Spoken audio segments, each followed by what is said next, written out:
ஏன் உங்களுடைய சட்டம் ஒரு தேரருக்கு மட்டும் ரொம்பவே மெதுவா செயல்படுது? හිටපු ජනාධිපතිගේ බෑනද හිටපු ජනාධිපතිගේ මස්සිනාද ભેදයක් නැහැ. නීතිය සමානව ළඟට එනවා. නීතිය සමානව ළඟට එනවා. නීතිය සමානව ළඟට එනවා. ඔච්චරයි තියෙන්නේ.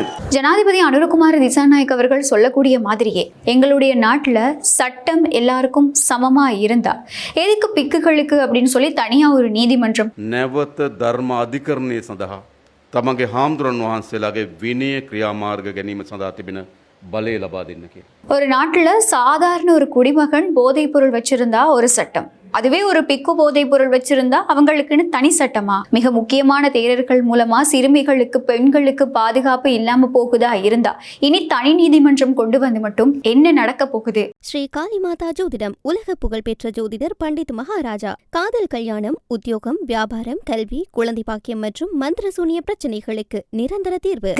ஒழுக்கத்தோட அடையாளம் அப்படின்னா அவங்களுக்கு எதுக்கு தனியா ஒரு ஒழுக்க சட்டம்? இதுதான் இலங்கையில இன்னைக்கு தலைப்பு செய்தி. முதலாவதா யாரெல்லாம் அரசாங்கத்தை கவிழ்க்க பாக்குறாங்க அப்படின்னு ஜனாதிபதி சொல்லியிருக்காரோ அதை பத்தி நம்ம பார்க்கலாம். நேற்று மாத்திரையில விவசாயிகளுக்கு நற்சான்றிதழ் வழங்கும் நிகழ்வு நடந்தது. இந்த நிகழ்வுல ஜனாதிபதி அனுரகுமார் திசாநாயக்க கலந்துகிட்டு இருந்தாரு. அங்க பல விஷயங்கள் பேசியிருந்தாரு. இப்படி ஜனாதிபதி பேசின பல விஷயங்கள்ல ஒரு விஷயத்த சுட்டி காட்ட முடியும். அது என்ன அப்படின்னா, அரசாங்கத்தை கவிழ்க்க யாரெல்லாம் திட்டம் தீட்டுறாங்க. இந்த அரசாங்கத்தை பதவியிலிருந்து நீக்கிறதுக்கு மக்களுக்கு எந்தவித தேவையுமே கிடையாது. இதுக்கு மாறா போதைப் பொருள் கடத்தல்காரர்களும் திருடர்களும் மோசடிக்காரர்களும் தான் இந்த அரசாங்கத்தை பதவியிலிருந்து நீக்கணும் அப்படின்னு சொல்லி திட்டம் தீட்டிக்கிட்டு கனவு கண்டுட்டு இருக்காங்க அப்படின்னு நேற்றைய தினம் ஜனாதிபதி அனுரகுமார திசாநாயக்க எதிர்கட்சிகளுக்கு ஒரு நேரடியாவே சவால் விடுத்திருக்காரு. அண்மைய தினங்களாவே அரசாங்கத்துக்கு எதிரான விமர்சனங்களை எதிர்கட்சிகள் தீவிரப்படுத்தி இருக்கு அப்படின்னு தான் சொல்லணும். டொலரோட ஏற்ற இறக்கம் அப்படிங்கிறது ஒரு பேசு பொருளா மாறி இருந்த காரணத்தினால அரசாங்கத்துக்கு எதிராக பல விமர்சனங்களும் முன்வைக்கப்பட்டிருந்தது. இந்த விமர்சனங்களுக்கு பதிலளிக்கிற விதமா தான் ஜனாதிபதி இப்படி ஒரு கருத்தையும் பதிவு செஞ்சிருக்காரு. அது மட்டும் இல்லாம இந்த அரசாங்கம் ஆட்சிக்கு வந்ததுல இருந்து பல சம்பவங்கள் பதிவாகி இருந்தது. இந்த திரைசேரியில இருந்து பணம் திருடப்பட்ட விடயமா இருக்கட்டும், அது மட்டும் இல்லாம பல டொலர்கள் எங்க போச்சு அப்படின்னே இல்லாம, அதாவது இடமே தெரியாத மாதிரி பல சம்பவங்கள் பதிவாகி இருந்தது. இதெல்லாமே எதிர்கட்சிகளுக்கு ஒரு நல்ல விஷயமா, அதாவது அவங்களுக்கு சார்பா அமைஞ்சிருந்தது.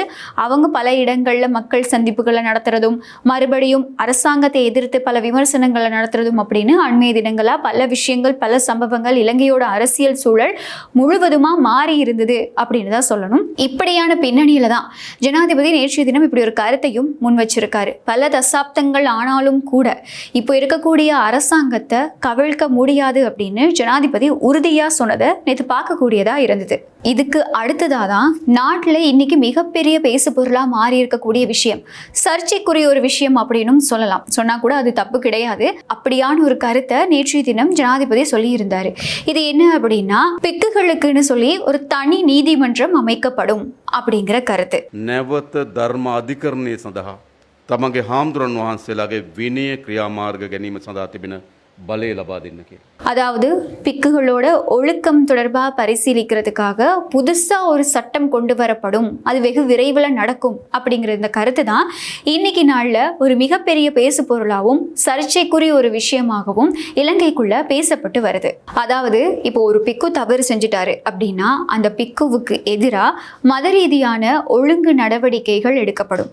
அதுக்கான சட்டம் தான் தயாரிக்கப்பட்டுக்கிட்டு இருக்கு. அதுக்கான அதிகாரத்தை அரசாங்கம் கொடுக்க போகுது. அது மட்டும் இல்லாம அண்மையில இந்த போதைப் பொருள் கடத்தலுக்காக கைது செய்யப்பட்ட பிக்குகள் தொடர்பாகவும் ஜனாதிபதி இந்த இடத்துல பேசியிருந்தாரு. போதைப் பொருள் கடத்தல் சம்பவத்துல இந்த பிக்குகளை நீதிமன்றத்துல முன்னிலைப்படுத்துறதுக்கு முன்னாடி இவங்களுடைய துறவரத்தை களைய முடியுமா அப்படிங்கிற தொடர்பா ஜனாதிபதி ஏனைய பிக்குகள் கிட்ட ஆலோசனை மேற்கொண்டிருக்காரு. அதாவது மகா சங்கத்தினர் கிட்ட ஆலோசனை நடத்தி இருக்காரு. அவங்க அந்த விஷயத்துக்கு சம்மதம் தெரிவிச்சிருந்தாலுமே கூட இந்த பிக்குகள் சம்பவத்துல இந்த போதைப் பொருள் கடத்தல் சம்பவம் தொடர்பா முன்னிலையாகி இருந்த சட்டத்தரணிகள் அதுக்கு பெருசா விரும்பல அப்படிங்கிற ஒரு தகவலும் வெளியாகி இருந்தது.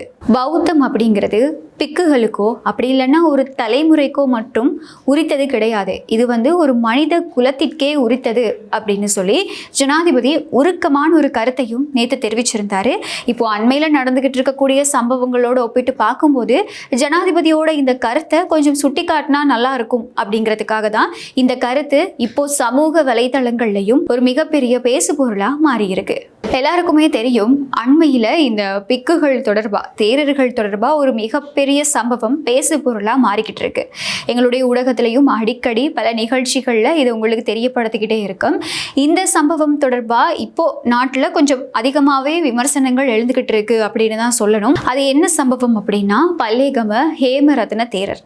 இந்த நபர் மூலமா 15 வயது சிறுமி தவறான நடத்தைக்கு உட்படுத்தப்பட்டிருக்கதா சந்தேகத்தின் அடிப்படையில் கைது செய்யப்பட்டு அதற்கான ஆதாரங்களும் நீதிமன்றத்தில் முன்னிலைப்படுத்தப்பட்டு, இது எப்படி இருந்தாலும் இந்த தேரர் பிணையில விடுதலை செய்யப்பட்டிருக்காரு. இப்போ வரைக்கும் இந்த விசாரணை தொடர்பாக நீதிமன்ற வழக்குகள் நடந்துக்கிட்டு தான் இருக்கு. நீதிமன்றம் மூலமா அவருக்கு பிணை வழங்கப்பட்டு வெளிநாட்டு தடை பிறப்பிக்கப்பட்டிருக்கு. இந்த சிறுமியோட தாயாருக்கும் அதே மாதிரி தான் பிணை வழங்கப்பட்டு வெளிநாட்டு தடை விதிக்கப்பட்டிருக்கு. இந்த தேரர் விஷயத்துல சட்டம் மந்த நிலையில் செயற்படுது, ரொம்பவே வேகமா எதுவுமே நடக்கலை, யாருமே இதுக்கு அவங்களுடைய தீவிரத்தை காட்டலை அப்படின்னு சொல்லி பலரும் இப்போ விமர்சனங்களை முன் வச்சுட்டு வர்றாங்க. இதுக்கான காரணம் என்ன அப்படின்னா, இந்த தேரருக்கு இருக்கக்கூடிய செல்வாக்கு. பல்லேகம ஹேமரத்ன தேரர் அப்படிங்கிறவர் பல ஜனாதிபதிகளோட ஒன்றா இருந்து அவங்க கூட ஆலோசனை வழங்கிக்கிட்டு இருந்த ஒரு தேரர் அப்படின்னு சொல்லப்படுறது மட்டும் இல்லாமல், இந்த தேரர் நாடளாவிய ரீதியில் மிக முக்கியமான ஒரு தேரர். அதாவது அரசியல் ரீதியாகவும் சரி, மத ரீதியாகவும் சரி, அவர் கொஞ்சம் ஒரு பெரிய புள்ளியாக தான் பார்க்கப்படுறாரு. இப்படியான பின்னணியினால்தான், அதாவது இவருக்கு இருக்கக்கூடிய செல்வாக்குனால தான் இப்படி சட்டம் மெதுவாக செயல்படுது. அவர் ஒழுங்காக கைது செய்யலை, வைத்தியசாலையில் அனுமதிக்கப்பட்டிருந்தார், வைத்தியசாலை அறிக்கைகள் தாமதமாக கிடைக்குது, நீதவானே அவர் பக்கத்தில் போய் அவருக்கு உத்தரவு பிறப்பிக்க வேண்டிய ஒரு நிலை ஏற்படுது, சிறுமி சார்பாக எந்த ஒரு சட்டத்தரணிகளுமே முன்னிலையாகலை, தேரருக்கு சார்பாக அதாவது நாட்டில் இருக்கக்கூடிய முன்னணி சட்டத்தரணிகள் எல்லாமே முன்னிலையாகி இருந்தாங்க அப்படின்னு சொல்லி பல விஷயங்கள் வெளிவந்தது. எங்களுடைய நாட்டில் இருக்கக்கூடிய போலீசார் இந்த விஷயத்தில், அதாவது தேரர் விஷயத்தில் ஒழுங்காக செயற்படலை அப்படிங்கிறது தான் இருக்கக்கூடிய மிகப்பெரிய குற்றச்சாட்டு. இந்த மாதிரி சம்பவம் பதிவாகி இருக்கக்கூடிய சந்தர்ப்பத்தில் தான் ஜனாதிபதி இப்படி ஒரு கருத்தை முன்வைக்கிறாரு. அதாவது இதுக்கு முன்னாடி இந்த தேரருடைய சம்பவம் போய்கிட்டு இருக்கும் போதே, பல விமர்சனங்கள் முன்வைக்கப்பட்டு இருக்கும் போதே ஜனாதிபதி இன்னொரு இடத்துல ஒரு கருத்து தெரிவிப்பார். அது என்ன அப்படின்னா, சட்டம் எல்லாருக்குமே சமம் அப்படிங்கிற ஒரு விஷயத்த ஜனாதிபதி வெளிப்படையாகவே சொல்லியிருந்தாரு, அதுவும் உறுதியாக சொல்லியிருந்தாரு. இவருடைய இந்த கருத்துக்கு அப்புறமா ஏன் உங்களுடைய சட்டம் ஒரு தேரருக்கு மட்டும் ரொம்பவே மெதுவாக செயல்படுது? හිටපු ජනාධිපතිගේ බෑනද හිටපු ජනාධිපතිගේ මස්සිනාද ભેදයක් නැහැ. නීතිය සමානව ළඟට එනවා. ඔච්චරයි තියෙන්නේ. அப்படிங்கிற ஒரு மிகப்பெரிய விமர்சனம் இப்போ இருக்கக்கூடிய இந்த அரசாங்கம் மேல எல்லாருமே முன்வைக்கக்கூடிய ஒரு விஷயமா இருந்தது. ஜனாதிபதி அனுரகுமார திசாநாயக் அவர்கள் சொல்லக்கூடிய மாதிரியே, எங்களுடைய நாட்டில் சட்டம் எல்லாருக்கும் சமமா இருந்தா எதுக்கு பிக்குகளுக்கு அப்படின்னு சொல்லி தனியா ஒரு நீதிமன்றம் அப்படிங்கிறது தான் இப்போ சமூக வலைத்தளங்கள்ல கிளம்பி இருக்கக்கூடிய விவாதமா இருக்கு. சரி, இந்த தேரருடைய விஷயத்துக்கு அப்புறமா ஒரு நாட்டுல சாதாரண ஒரு குடிமகன் போதைப் பொருள் வச்சிருந்தா ஒரு சட்டம், அதுவே ஒரு பிக்கு போதைப் பொருள் வச்சிருந்தா அவங்களுக்குன்னு தனி சட்டமா அப்படின்னும் பல பேர் இப்போ கேள்வி எழுப்பிக்கிட்டு இருக்காங்க. மதத்துக்கு மரியாதை கொடுக்கறதும் குற்றவாளிக்கு பாதுகாப்பு கொடுக்கறதும் ஒன்று கிடையாது. காவி உடைய பயன்படுத்தி குற்றம் செய்யறவங்களை சட்டத்தில இருந்து பாதுகாக்கிறது ஒட்டுமொத்த துறவிகளையே களங்கப்படுத்தக்கூடிய ஒரு செயல் அப்படின்னு சமூக வலைத்தளங்கள்ல இப்போ குரல்கள் ஒலிக்க ஆரம்பிச்சிருக்கு. இதெல்லாத்தையுமே தாண்டி நாட்டுல இவ்வளவு பாதுகாப்பு துறை, நீதிமன்ற சட்டங்கள் இருந்தும் கூட, அதெல்லாம் சரியா செயற்பட்டுமே கூட பிக்குகள் போதைப் பொருளை கடத்துறாங்களா இருந்தா, மிக முக்கியமான தேரர்கள் மூலமா சிறுமிகளுக்கு, பெண்களுக்கு பாதுகாப்பு இல்லாம போகுதா இருந்தா, இனி தனி நீதிமன்றம் கொண்டு வந்து மட்டும் என்ன நடக்க போகுது, என்ன ஒரு மாற்றம் கிடைக்க போகுது அப்படின்னு தான் இப்போ அரசாங்கத்தை எல்லாருமே கேள்வி எழுப்ப ஆரம்பிச்சிருக்காங்க. நாட்டோட ஜனாதிபதியா அனுரகுமார திசாநாயக் அவர்கள் மேற்கொண்டிருக்கக்கூடிய இந்த தனி ஒழுக்க சட்டம் அப்படிங்கிறது எந்த அளவு தூரத்துக்கு சாத்தியமா இருக்க போகுது?